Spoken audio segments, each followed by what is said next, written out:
ध्यान दीजिएगा, किस राज्य में जल गंगा संवर्धन चलाया जा रहा है? किस राज्य की बात किया जा रहा है? जल गंगा संवर्धन के बारे में बात किया जा रहा है। तो ये चलाया जा रहा है आपका मध्य प्रदेश में। कहाँ चलाया जा रहा है दोस्तों? तो ये चलाया जा रहा है मध्य प्रदेश में चलाया जा रहा है। अगर मध्य प्रदेश की बात करें तो मध्य प्रदेश की अगर राजधानी की बात करें तो ये जो राजधानी है इसका भोपाल है। इसकी राजधानी कहाँ है दोस्तों? इसका है भोपाल। जबकि इसके हाई कोर्ट की बात करें तो इसकी हाई कोर्ट कहाँ है? तो इसका हाई कोर्ट है जो जबलपुर है। कहाँ है? जबलपुर है। इसका हाई कोर्ट कहाँ है? जबलपुर है। साथ साथ में अगर हम लोग बात करें मध्य प्रदेश का, तो मध्य प्रदेश का सीएम अभी वर्तमान में कौन है? तो आप हमें सीएम जो है इनका नाम है मोहन यादव नाम है। यहाँ के सीएम का क्या नाम है दोस्तों? मोहन यादव नाम है। तो इसी तरह से आगे अगर हमला देखा जाए तो हाल ही में किसे सेबी बोर्ड के लिए नियुक्ति किया गया है? सेबी बोर्ड के लिए याद रखिएगा, सेबी बोर्ड के लिए किसे नियुक्त किया गया है?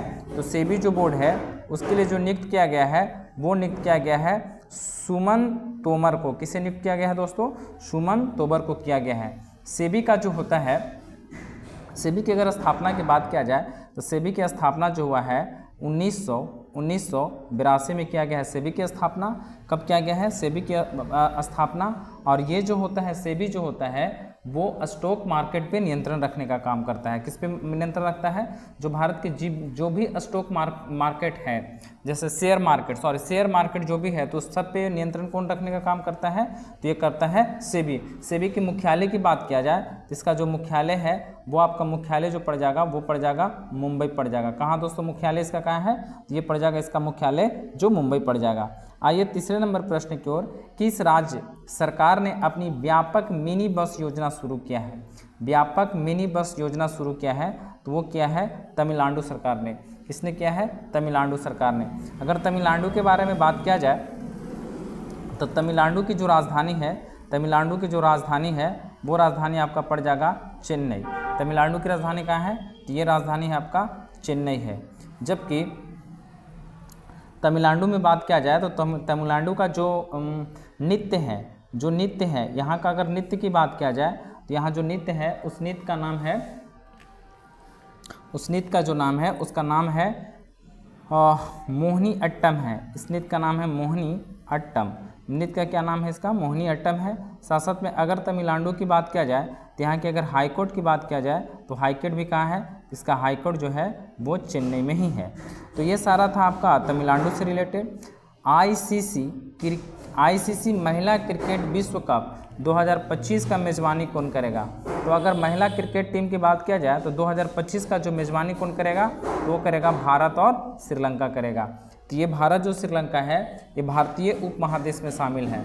अगर भारतीय उपमहादेश की बात किया जाए, भारतीय उपमहादेश की बात किया जाए तो इसमें कितने देश शामिल हैं? तो इसमें जो देश शामिल हैं वो 8 देश शामिल हैं। कितने देश शामिल हैं? 8 देश शामिल। अगर हम लोग बात करें पहले से तो एक हो जाएगा आपका श्रीलंका। अगर हम लोग बात किया जाए तो एक हो जाएगा श्रीलंका, एक हो जाएगा आपका भारत, दूसरा हो जाएगा पाकिस्तान, तीसरा अफगानिस्तान, इधर में आपका हो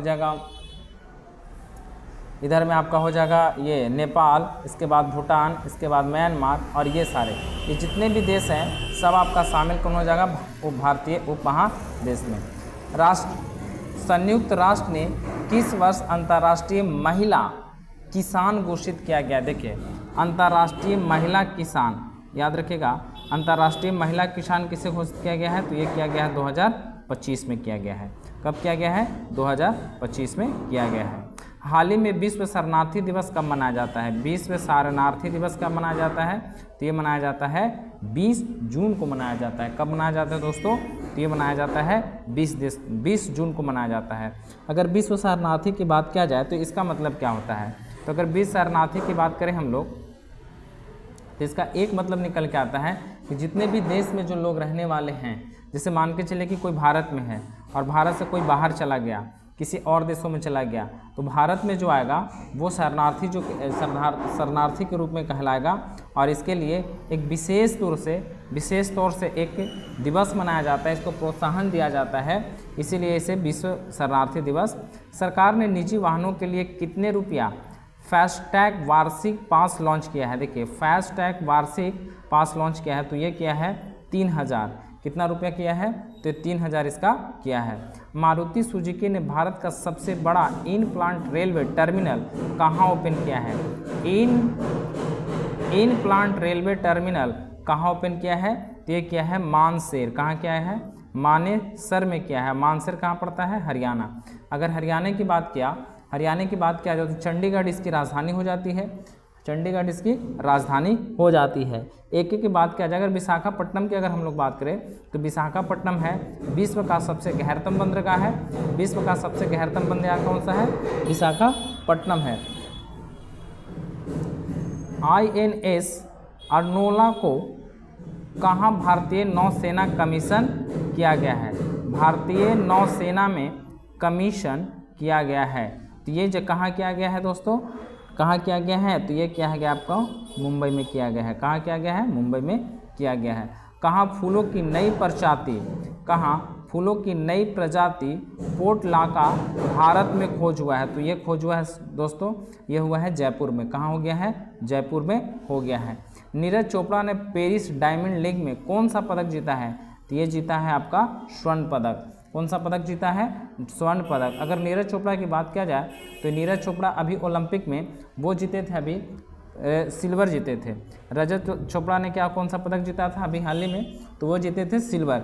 जबकि अगर पेरिस डायमंड लीग की बात किया जाए तो वो जीते हैं कौन सा? स्वर्ण पदक जीते हैं। अगर नीरज चोपड़ा की बात किया जाए तो इन्हें गोल्डन मैन भी कहा जाता है। और आपको एक चीज़ बताना है कि भाला फेंक दिवस इन्हीं से संबंधित है। भाला फेंक दिवस कब मनाया जाता है, इसे आप कमेंट में करके बताना है। इपॉक कॉइन इंडिया के पहले भारतीय MD कौन बने? पहले भारतीय MD किसका? इपॉक कॉइन इंडिया का। तो ये बने हैं सुमन तोमर बने हैं। कौन बने हैं? सुमन तोमर। हाल ही में विवेक लागू का निधन हो गया, वो कौन थे? तो एक थे अभिनेता थे। कौन थे? अभिनेता थे। कौन सा MIT में पहले भारतीय मूल प्रोपेस्ट बने? तो ये कौन बने हैं? तो ये बने हैं आपका अन्यथा चंद्रकांसन याद रखिएगा। क्या याद रखना है आपको? चंद्रकांसन आपको याद रखना है। किस राज्य के स्कूल में हिंदी को तीसरी समान भाषा में बनाया गया है? तीसरी समान भाषा याद रखिए। कौन सी भाषा? तीसरी समान भाषा में बनाया गया है। तो अगर तीसरी समान भाषा की बात किया जाए, अगर देखा जाए तो बिहार में पहली जो भाषा है वो आपका हो जाता है हिंदी। जबकि दूसरी भाषा की बात किया जाए तो वो हो जाता है आपका उर्दू हो जाता है। जबकि MP यानी महाराष्ट्र में क्या बनाया गया है? थर्ड नंबर पे क्या ला दिया गया है? थर्ड नंबर पे ला गया है हिंदी को ला दिया गया है। थर्ड नंबर पे किसे ला दिया गया है? हिंदी को ला दिया गया है। इसका जो राइट आंसर निकल के आएगा वो आ जाएगा आपका मध्य प्रदेश। हाल ही में अंतर्राष्ट्रीय योग दिवस कब मनाया गया है? तो अंतर्राष्ट्रीय जो योग दिवस मनाया गया है दोस्तों, वो बनाया गया है 21 जून को मनाया गया है। कब बनाया गया है? 21 जून को। अंतर्राष्ट्रीय योग दिवस 2025 का नेतृत्व कहाँ किया गया? 2025 का जो नेतृत्व है वो कहाँ किया गया है? तो वो किया गया था विशाखापट्टनम में किया गया था। कहाँ किया गया था? विशाखापट्टनम। आपको कमेंट के माध्यम से बताना है कि विशाखापट्टनम जो है किस राज्य में पड़ता है? किस राज्य में पड़ता है? QR वर्ल्ड यूनिवर्सिटी रैंकिंग 2026 में कौन सा विश्वविद्यालय शीर्ष पर रहा है? 2026 की बात किया जाए तो ये रहा आपका ऑप्शन C रहा है। ये आपका कौन सा रह गया है? ऑप्शन ये C रह गया है। इसका नाम है Massachusetts institute of technology. Massachusetts technology. देखिए किस राज्य में शिक्षा को बढ़ावा देने के लिए थंकली वंदना योजना शुरू किया है? थंकली। तो ये वंदना जो शुरू किया है ये किया गया है तमिलनाडु सरकार के द्वारा शुरू किया गया है। किसके द्वारा शुरू किया गया है? तमिलनाडु सरकार के द्वारा। शिक्षा को बढ़ावा देने के लिए, देखिए शिक्षा को बढ़ावा देने के लिए कौन सा योजना बनाया गया है? थंकली वंदनम। QS वर्ल्ड यूनिवर्सिटी रैंकिंग 2026 में विश्वविद्यालय में कौन सा स्थान भारतीय संस्था का सर्वोच्च रहा है? तो ये आपके लिए रह जाएगा, ये आपके रह जाएगा, आपके समझिए कि होमवर्क के रूप में रह जाएगा। और इसे आप कमेंट के माध्यम से आप हमें बताएं कि इसका राइट आंसर कौन होगा। तो यहाँ तक के लिए धन्यवाद। इसी तरह का आपको वीडियो प्रत्येक दिन करंट अफेयर से जाते रहेगा। जितने भी लोग नए हैं तो प्लीज़ इसे सब्सक्राइब करें। धन्यवाद।